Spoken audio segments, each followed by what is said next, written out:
3장 1절부터 6절 가운데 발췌해서 읽겠습니다.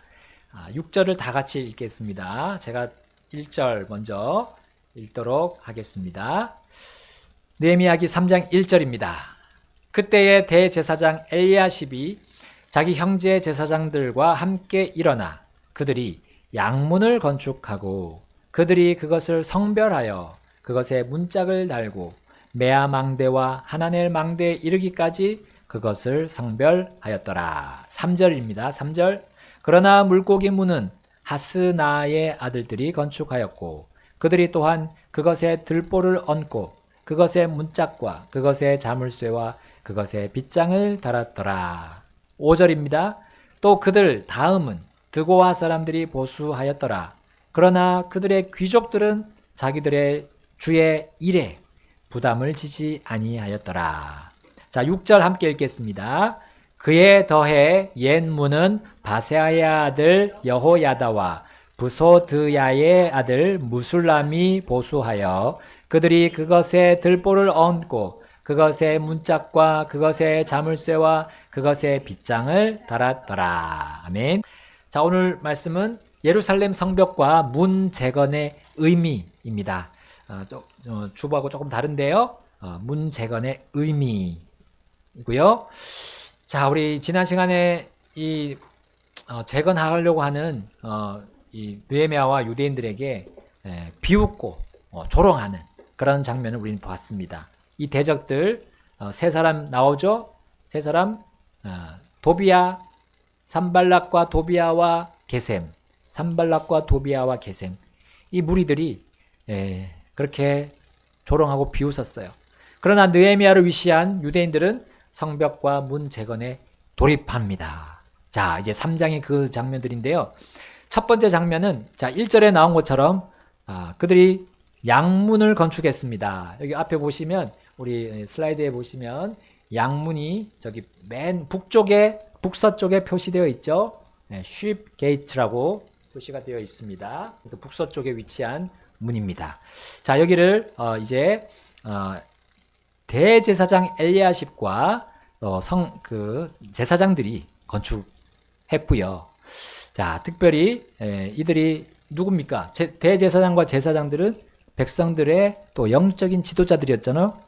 그래서 이 성벽과 문 재건은 단순히 건축 사업만이 아니다라는 겁니다. 도시 재건 사업을 하는 것만이 아닙니다. 이것은 하나님과 영적으로 연결되는 일이었다는 거죠. 자, 특히 1절에서 반복해서 나오는 단어를 한번 보십시오. 1절에서 반복하는 단어 중에 성별이라는 단어가 있습니다. 성별. 자, 그 도시가 바로 거룩하신 하나님과 관련이 있다는 것이죠. 예루살렘은 하나님의 약속이 들어있는 그 도시였습니다. 그리고 그것이 영원히 지속되게 되는 것입니다. 또한 그 도시에 사는 이 유대인들 역시도 이 거룩한 가운데 이 일을 지금 맡아서 진행하고 있는 거였어요. 이것이 바로 성별이 보여주고 있는 것입니다. 그들은 가까이에 있는 대적들과 구별된다는 것을 성별로 분명히 드러냈습니다. 산발랏, 도비야, 게셈 이 무리들과 다르게 그들은 주님만을 신뢰하고 자, 그분의 일하심에 동참하는 자들임을 이 성별했다라는 말이 보여주고 있어요. 자, 이제 양문에서 시작해서 보시면 이 서쪽으로 가게 되면 이제 뭐가 있죠? 여기 메아 망대가 있습니다. 그 다음에 옆에는 하나넬 망대가 또 나옵니다. 자, 여기까지 이제 제사장들이 보수를 하면서 성별했다는 사실이고요. 자, 이제부터 우리 반시계 방향, 여기서 이렇게 이제 돌아가는 겁니다. 반시계 방향으로 그 문들을 보수하는 그 순서가 이제 이 3장의, 느헤미야 3장의 내용이 되겠습니다. 자, 이제 두 번째 건축은 2절에 나온 것처럼, 여리고 사람들과 이므리의 아들 삭굴이 건축을 하는데요. 이 성벽입니다. 성벽을, 건축을 하면서, 나옵니다. 자, 이 벽들은 북쪽에 위치했고요. 이 양문과 물고기 문 사이에 있었습니다. 여기는 크게 이제 성벽이 표시가 안 되어 있지만 더 있다고 생각하시면 돼요. 여기 망대가 있고 여기 더 가서 이때 여기쯤에 이제 물고기 문이 있는 것입니다. 너무 짧게 여기 표시가 되어 있습니다. 하여간 이렇게 성벽을 설치를 보수를 했고요. 자, 그 다음은 이제 물고기 문이 나오는데 3절 말씀에 나와 있습니다. 누가 건축했냐면 하스나의 아들들이 건축했다고 나옵니다. 자, 그들은 그것에 들보를 얹었고요. 문짝과 자물쇠와 빗장을 달았다 했습니다. 자, 우리가 문이 어떻게 건축되는지 정확히 그 전 과정을 여기서 보여주고 있습니다. 또 문의 구조가 어떻게 되어 있는지 우리 또 보여주는 장면입니다. 자, 들보라고 하면 문 위쪽이 되겠죠. 문 윗부분. 그리고 문짝은 이제 열리는 부분. 두 짝이 있죠. 양쪽으로 두 짝. 열리고 닫히는 그 부분입니다. 그 다음에 빗장은 뭡니까? 좌우 문의 기둥이 되겠습니다. 그리고 이제 자물쇠로 문을 잠그는 그것을 우리에게 보여주고 있습니다. 자, 이것이 이제 물고기 문이 건축되는 장면이고요. 이제 4절과 5절은 무엇을 뜻하냐면요. 여기 물고기 문에서 이제 옛문까지의 이 성벽을 보수하는 장면이 나옵니다. 자, 그런데 여기서 우리가 주목해서 볼 것은 느헤미야 3장 5절 말씀입니다. 거기 보시면 드고아 사람들이 이 성벽을 보수했는데요. 이 드고아 사람들의 귀족들이 나옵니다. 자, 이 귀족들이 자기들의 주의 일에 부담을 지지 아니하였다 했습니다. 자, 자기들의 주의 일에 부담을 지지 않았다. 여기 영어 표현 한번 보시면, 영어 성경 바로 옆에 있으시면 한번 보십시오. 영어 표현에 보시면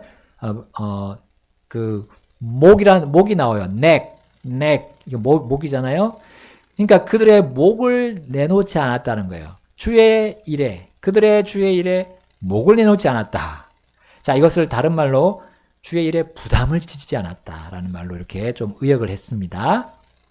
이것은 바로 우리 귀족들은 보통 일반 사람들보다는 좀 솔선수범하고 또 높은 지위를 가지고 있고 또 어떤 많은 것을 좀 더 가지고 있는 사람들을 의미합니다. 다른 사람들에게 모범을 보이는 사람들이에요. 사실 귀족은 하나님이 그렇게 그들이 귀족이 되게 하신 겁니다. 여러분, 우리 그리스도인들 중에 귀족이 있습니까? 그렇다면 주님께서 그렇게 해주셨다는 걸 인정해야 합니다. 우리는 주의 일 앞에서 이 드고아의 귀족들처럼 꽁무니를 빼면 안 돼요. 주님의 일이라면 우리 목을 내놓아야 되는 거예요. 왜냐하면 그 일을 위해서 주님께서 우리를 부르셨기 때문입니다. 주님은 자신의 선한 일을 위해서 우리에게 후원의 선물을 주셨잖아요. 여러분, 우리가 돈이 많든지 재능이 많든지 주님이 주신 많은 것이 있는지 한번 우리 살펴보십시오. 물론 우리의 관점, 우리 사람의 관점이 아니라 하나님께서 우리 각자에게 베푸신 것을 한번 보십시오. 그러면 구원 하나만 봐도 우리가 얼마나 많은 것을 받은 사람들입니까? 하나님은 그렇기 때문에 우리 모두를 귀족으로 보십니다. 여러분, 성도는 모두 귀족입니다. 성도의 정체성이 무엇입니까? 누구의 자녀입니까? 우리가 하나님의 자녀입니다. 하나님은 왕들의 왕이시죠. 우리는 왕의 가족에 속해 있다는 사실입니다. 여러분, 왕의 가족 안에 있는데 뭐가 부족합니까? 뭐가 없습니까? 충만하신 분이 우리 하나님 아버지 아니십니까? 그러면 그의 자녀들도 충만합니다. 그렇다면 우리는 주님의 일에 목을 내어놓지 않을 수 없는 거죠. 여러분, 우리 주님께서 주신 것들, 주님의 일을 위해서 주신 시간이 있습니다. 우리의 재능이 있습니다. 우리의 물질이 있어요. 그것을 내놓는 것이 성도의 마땅한 의무이자 또 특별한 권한입니다. 이것은 결국 주님 앞에서 우리가 수백, 수천, 수만 배의 배당금, 배당금이라 하잖아요. 우리 투자에 대한 배당금을 받는 것입니다. 우리 하늘에서 반드시 주님께서 갚아주신 것을 약속하셨어요. 우리 주의 일에 목을 내놓는 기회가 계속 주어지진 않습니다. 주어질 때 우리는 꽉 붙잡아야 됩니다. 자, 이제 다음 문은 6절에 나온 것처럼 바세아의 아들 여호야다와 부소드야의 아들 무술람이 보수한 여기 옛 문입니다. 여기 옛 문. 예. 자, 이것은 유대인들이 보수한 세 번째 문인데요. 여기 북서쪽에 위치하고 있죠. 자, 여기까지가 바로 북쪽에 있는 세 문이 있다는 걸 우리 볼 수가 있습니다. 예, 예루살렘 도시에 이 전체 보십시오. 전체 중에 가장 넓은 부분. 여기가 북쪽이죠. 예, 북쪽에 이 문이 세 개가 있습니다. 자, 우리 앞에서 본 첫 번째 문이 무슨 문이었죠? 예, 양문이었고요. 예, 자, 이 양문이 이 성경 전체를 통해서 어떤 의미가 있는지 한번 먼저 살펴보겠습니다. 우리 성경에 있는 이런 용어들이 결국은 이 성경의 주인공이신 예수님께로 연관이 되어 있어요. 그래서 예수님께 우리가 대입을 하면 이 의미들을 우리가 마음속에 또 담아둘 수 있고요. 적용할 수 있겠습니다. 자, 예수님께서 하신 말씀 중에 이 양과 관련된, 특별히 이 양문과 관련된 것들 여러분 기억하십니까? 네, 요한복음 10장에 예수님이 나는 무엇이다, 나는 무엇이다 하셨는데 요한복음 10장 7절에 나는 양들의 문이다 라고 하셨어요. 네, 진실로 진실로 내가 너에게 이르노니 나는 양들의 문이라 하시면서 9절에는 나는 문이라 나를 통해 안으로 들어가면 어떤 사람이든지 그는 구원을 받고 또 들어가고 나오며 꼴을 얻으리라 하셨어요. 여러분, 예수님은 양들의 문이십니다. 양들은 예수님을 믿고 따르는 모든 자녀들을 말합니다. 자, 그들이 양우리 곧 교회로 들어갑니다. 예수님을 통해서 교회로 들어가는 거예요. 예수님은 교회의 기초이고 기둥이시자 또 문이 되시는 거죠. 그래서 교회로 들어오는 도둑들, 강도들 예수님께서 막아주십니다. 예. 예수님께서 성별하신 그 말씀으로 정말 이 교회 안으로 끼어들어오는 그 대적들을 교회가 분별하며 볼 수 있도록 도와주십니다. 자, 유대인들 역시도 이 양문을 보수하면서 양들의 문이 되시는 메시아를 깊이 생각할 수 있지 않았을까요? 저는 이 예루살렘의 문들의 이름을 아무나 아무 생각 없이 그냥 의미 없이 그냥 지었다고 생각하지 않습니다. 믿지 않습니다. 그 이름들 안에 영적인 의미 하나님께서 주셨음을 저는 믿고요. 특히 그리스도에 대해서 그 의미를 부여하신 것이라고 저는 믿습니다. 하나님께서 성령님을 통해서 이 유대인들이 그렇게 짓도록 하셨음을 믿습니다.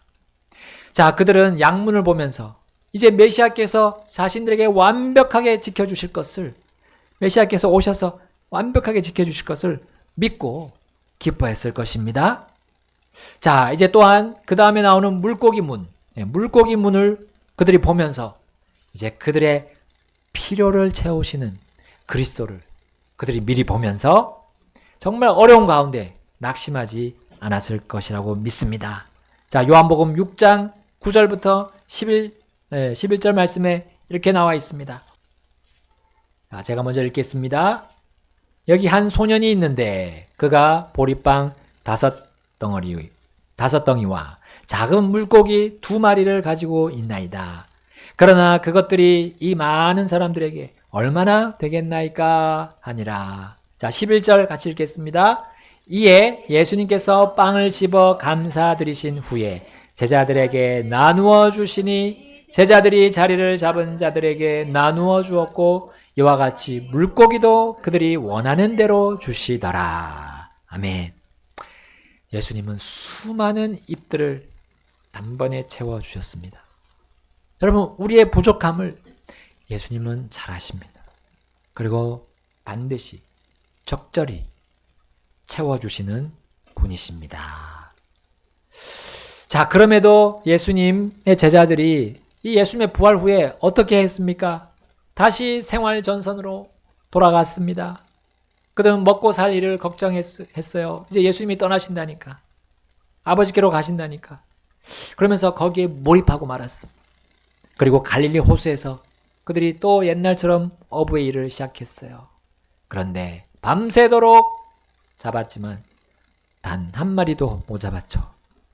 그때 예수님께서 오셨습니다. 요한복음 21장 6절, 요한복음 21장 6절 보겠습니다.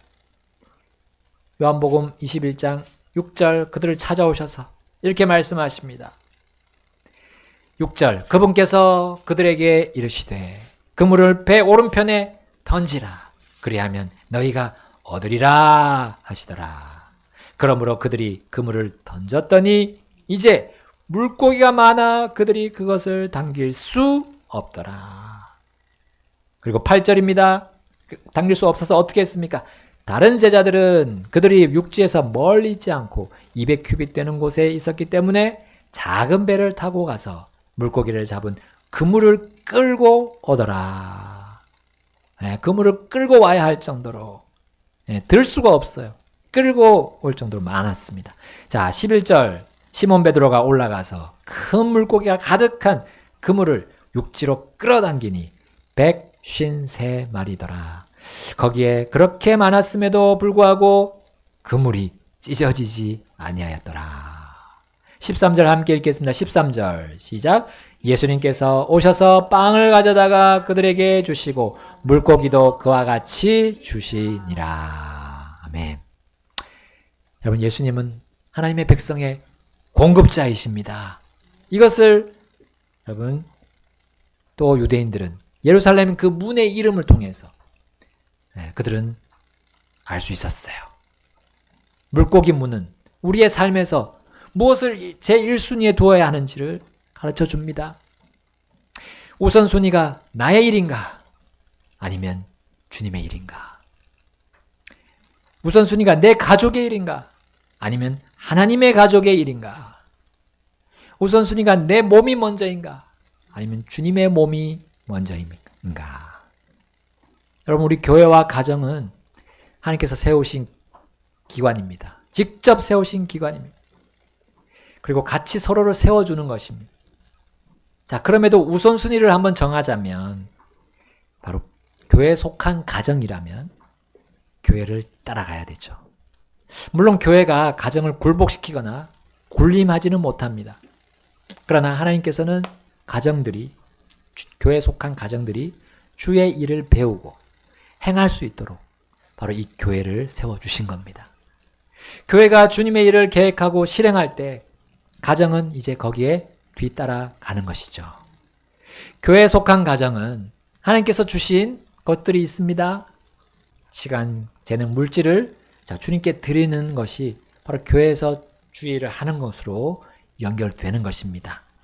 주님의 몸된 교회에서 한 것이 우리는 주님께 한 것이 되는 겁니다. 너희 중에 가장 작은 형제에게 한 것이 나에게 한 것이다 했습니다. 거기 그 단체가 어디입니까? 그 단체는 주님께서 세우신 교회이죠. 자, 예루살렘 이제 북쪽 세 번째 위치한 문이 무슨 문입니까? 네, 여기 보시면 올드 게이트, 옛문입니다. 옛문. 자, 이것은 어떤 의미가 있을까요? 자, 어쩌면 이스라엘 백성들에게 가장 직접적인 의미를 담고 있는 것이 문입니다. 그들의 일상과 아주 가까운, 그들의 조상들과 가까운, 아주 그런 모든 조상들의 그런 삶을 보여주는 것이 옛문입니다. 자, 이집트의 속박에서 나와서 자유를 얻은 그들이 이제 모세로부터 이러한 하나님의 말씀을 전달받게 됩니다. 신명기 32장 7절 한번 가서 보겠습니다. 신명기 32장 7절입니다. 옛날들을 기억하라. 여러 세대의 연수를 깊이 생각하라. 내 아버지에게 물어보라. 그가 내게 보여줄 것이요. 너의 장로들에게 물어보라. 그들이 내게 말해 주리라. 아멘.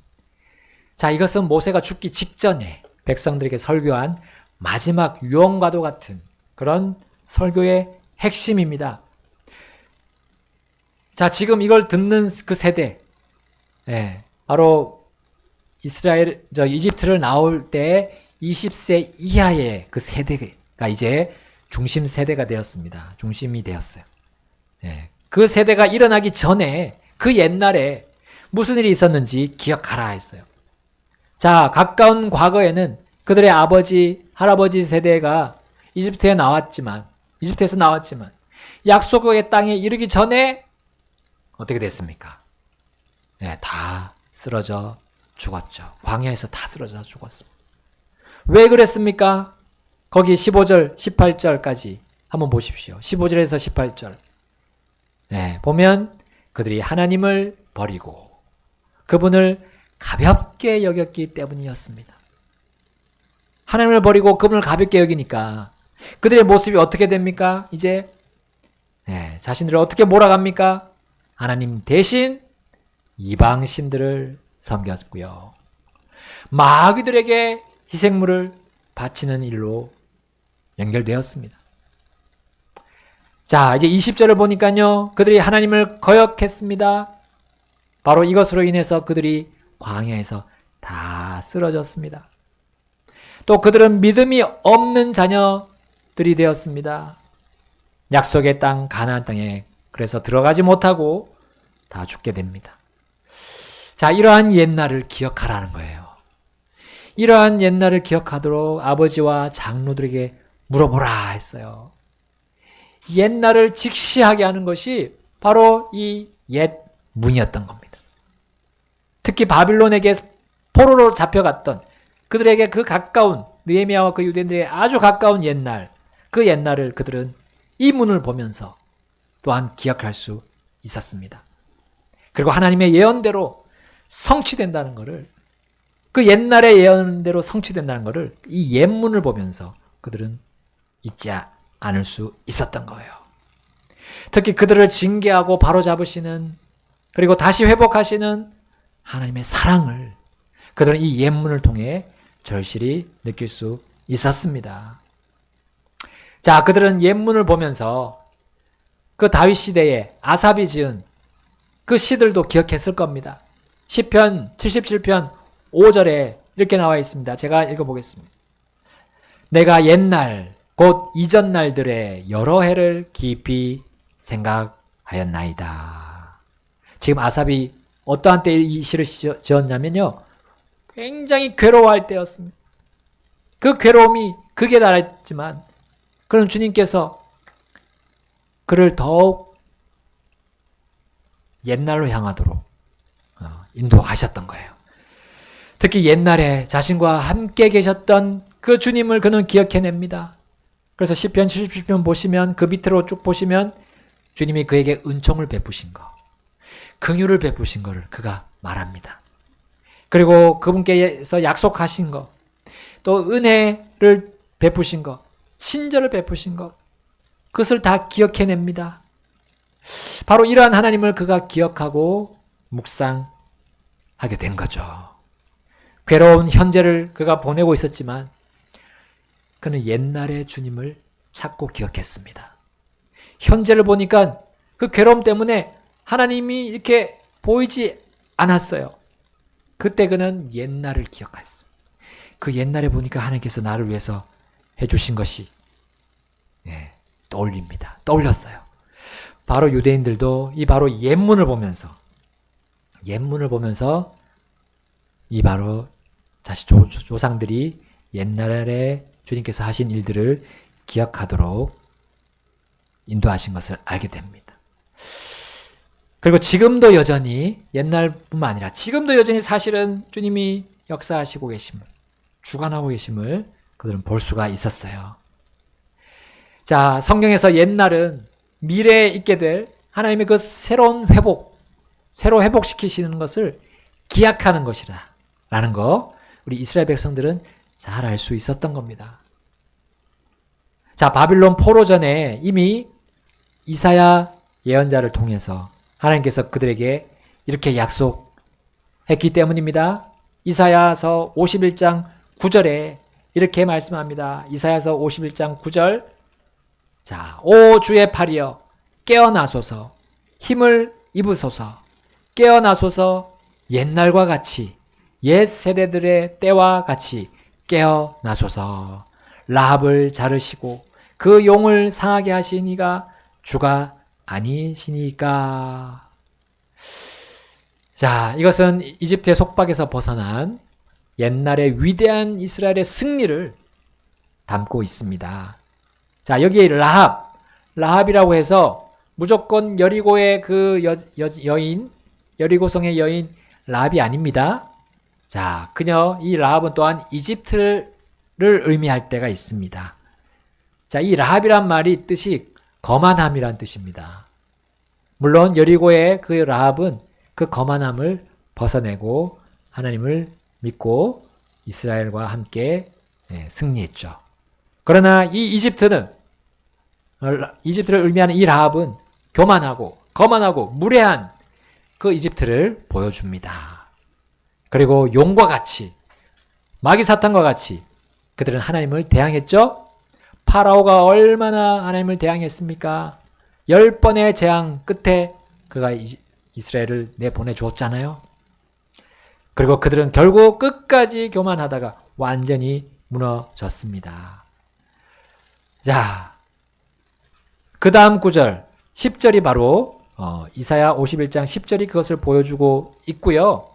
그리고 11절은 미래의 영광스러운 이스라엘의 회복과 이스라엘의 승리를 보여줍니다. 이사야 51장 11절 이렇게 되어 있습니다. 우리 찾으신 분들 함께 읽겠습니다. 이사야서 51장 11절. 자, 시작. 그러므로 주께 구속받은 자들이 돌아와 노래하며 시온으로 오리니 영존하는 기쁨이 그들의 머리 위에 있을 것이요 그들이 즐거움과 기쁨을 얻으리니 슬픔과 애곡은 사라지리이다. 아멘. 아멘. 자, 지금 원수가 노리고 있잖아요. 이 성벽 재건하는데 방해를 하고 이제 어떻게 하면 그것을 무산시킬지 계속 노리고 있기 때문에 정말 고된 나날을 보내고 있었습니다. 이 느헤미야와 유대인들. 근데 그들에게 이와 같은 미래의 확실한 소망, 옛문을 보면서 이걸 또 떠올리지 않았을까요? 그러면 그 미래를 바라보면서 소망을 삼고 이 옛문을 통해서 그들은 희망을 잃지 않았을 것입니다. 그들은 완공된 옛문을 보면서 정말 주님 앞에서 외칠 그 승전가를 준비할 수 있었어요. 또한 새롭게 회복될 그리고 대적들을 향해서 승전가를 외칠 준비가 되었습니다. 옛날과 지금을 통해 장래의 주님께서 주실 확실한 승리를 그들은 보면서 힘을 잃지 않을 수 있었습니다. 자, 이사야 예언자만이 아니었습니다. 그들이 옛날을 기억하도록 하나님께서 또 약속한 사람이 있습니다. 바빌론에 의한 패망을 직접 경험한 그 예언자 누굽니까? 이사야 말고 큰 대언자 중에 예레미야. 자, 예레미야도 이렇게 그들의 최후 승리를 이스라엘의 최후 승리를 예레미야를 통해서 약속하셨습니다. 예레미야 애가 5장 21절입니다. 오 주여 우리를 주께로 돌이키소서 그리하면 우리가 돌아가리니 우리의 날들을 옛날같이 다시 새롭게 하옵소서. 아멘. 이것을 쓸 때 예레미야가 어떤 상태였습니까? 애가서잖아요. 애가서. 슬픔, 통곡, 애곡하면서 쓴 글입니다. 근데 그 안에서 하나님께서는 오히려 옛날을 기억하도록 도와주셨고 또 모든 슬픔을 씻어주실 그 약속을 보여주셨습니다. 이스라엘 백성은 이 옛문을 보면서 옛날처럼 주께로 돌이켜서 새 힘을 얻을 수 있음을 더욱 깨닫게 되었던 겁니다. 자, 하나님께서 자신들을 다시 새롭게 해주시는 분임을 그들은 옛날의 수많은 하나님의 회복의 역사로 확신할 수 있었습니다. 자, 이와 같이 성벽과 이 문들을 재건하는 일은 결코 건축에서 끝나지 않습니다. 물질적인 것에서 끝나지 않습니다. 이것은 더 고초한적인 비교할 수 없는 차원의 영적인 영역을 다루고 있다는 것을 우리에게 보여주고 있습니다. 곧 그 성벽 건축과 문 건축을 통해서 하나님을 기억하는 겁니다. 하나님이 무엇을 일을 하셨고 어떤 분이심을 되새기는 시간이고요.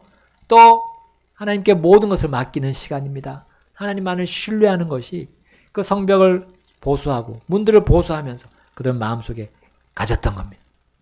여러분, 우리에게 양문이시고 물고기 문이시면서 옛문이신 분이 누구십니까? 네, 우리 하나님이시고 하나님이신 예수님이십니다. 사람의 몸을 입고 오신 예수님이십니다. 그분이 우리의 실제 삶의 보호자이십니다. 그리고 인도자이시고요. 공급자이십니다. 그리고 영원한 안식과 기쁨을 주시는 그분이십니다. 그분은 우리에게 승리를 약속하셨죠? 용을 상하게 하시고 뱀의 머리를 상하게 하실 우리 구주 예수님은 우리의 일상도 그렇게 인도하십니다. 일상을 통해서 승리를 주시는 분이십니다. 자, 우리의 불탄 문들은 무엇이고요? 또 우리의 무너진 성벽은 무엇입니까? 그것을 재건해야 됩니다. 여러분, 불탄 문들은 바로 우리가 주님과 교제가 흐물흐물해지고 떠난 것과 같은 거예요. 우리 무너진 성벽은 우리가 주님의 말씀에서 떠난 것과 같습니다. 우리는 바로 세워야 됩니다. 다시 바로 세워야 됩니다. 지금 이때에 우리는 이스라엘 백성들처럼 그것들을 재건해야 됩니다. 주님이 내 삶의 우선순위인가? 우리는 깊이 생각해 봐야 됩니다. 그분의 굳건한 말씀으로 나는 지금 보호받고 있는가? 네, 우리는 이 시간을 통해서 우리의 문이 양문이시고 물고기 문이시고 옛문이신 우리 주 예수님, 우리 주님과의 관계와 교제를 다시금 재정립해야 합니다. 자, 오늘 여기까지 보았습니다. 성벽과 문 재건의 의미를 보았습니다. 나는 주님과 어떤 관계에 있습니까? 혹시 나의 벽과 성벽과 문들은 잘 굳건히 세워져 있습니까? 혹시 보수해야 될 부분이 없습니까? 우리의 삶의 깊은 부분들 주님께서 보여주실 것으로 믿습니다. 우리 피아노 반주 나올 때 우리 주님 앞으로 나아가셔서 우리의 삶에 구멍난 거, 또 무너진 거 다시 보수할 것들을 봅시다. 주님과의 교제가 확실해야 됩니다. 주님의 말씀이 우리 삶을 완전히 주장해야 됩니다. 그렇지 않으면 우리는 언제든지 적들의 공격에 시달릴 수 있어요. 시험에 빠져서 또 주님께 제대로 나올 수 없고 섬길 수 없습니다. 자, 이 시간 주님 앞으로 나가셔서 주님 보여주십시오. 저의 무너진 또 구멍난 부분들 주님의 말씀으로 또 주님이 주신 그 옛날의 놀라운 돌보심으로 공급하심으로 다시 기억하며 다시 메꿀 수 있도록 하나님 저에게 힘을 주옵소서. 주님께 모든 것이 있음을 믿고 감사합니다. 자, 우리 기도하시겠습니다.